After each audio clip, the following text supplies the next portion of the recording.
And thank you so much for joining us this Monday afternoon. I'm Jonathan Martin. And I'm Faith Jesse. So take a look at this. It may not be blizzards like every other part of the country, but what you're looking at right here, this is snow in Georgia. This is a camera on Lookout Mountain. Snow is steadily falling. You can see there some far north Georgia countries are under a winter storm warning.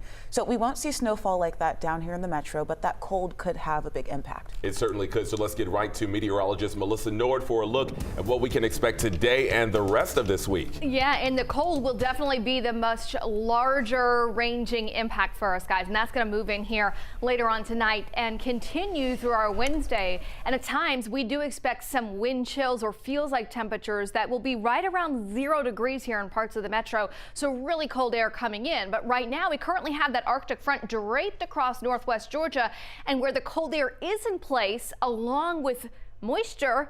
Look at this. There is some snow that's falling right now in far northwestern Georgia. So, you know, we're dry here around in the metro. It is still far too warm for anything wintry here with temperatures in the 50s. But up in northwest Georgia, where we're in the 30s, you see this kind of blend between the purple and the pink and the blue on the map.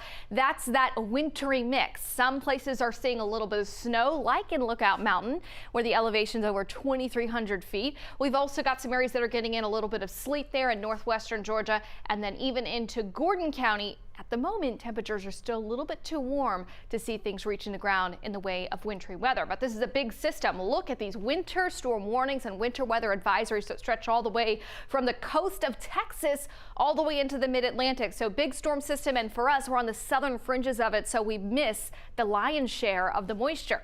But there is a winter storm warning where some light accumulations up to about 1 inch are possible of snow and sleet combined there. That's in northwest Georgia, and it does include Fannin County. Winter weather advisory here on the northwestern side of the metro. That'll run until 10 a.m. tomorrow. So a live look at that camera in Lookout Mountain. Temperatures up in Dalton are 34, but you see where that front's draped on top of the area. Look at this, 40 in Clayton, 45 in Canton, but you go on the other side of it, 54 right now in Atlanta.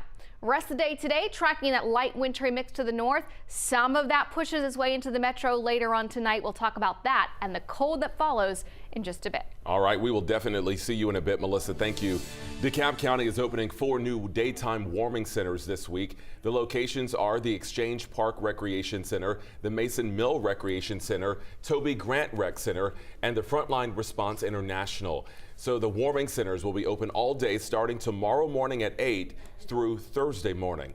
DeKalb County will also continue to make overnight warming centers available starting tomorrow night at 8. These 5 shelters on your screen will also be open. They will remain open through Thursday.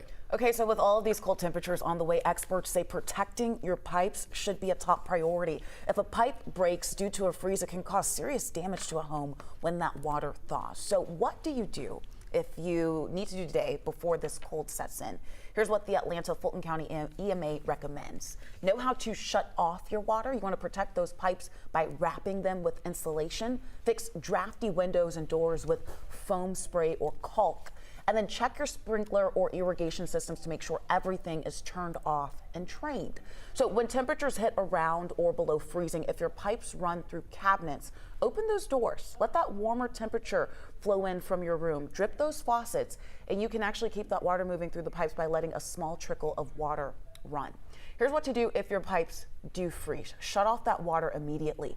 Thaw your pipes with warm air. You can use a hair dryer or a space heater to do that. And then once those pipes are thawed, slowly turn that water back on and then check those pipes for any joints or any cracks. You want to make sure that you want to stay weather aware. You can download the 11 Alive News app. All you have to do is scan that QR code you see on your screen to download it for free. And then you can set up weather alerts for your area.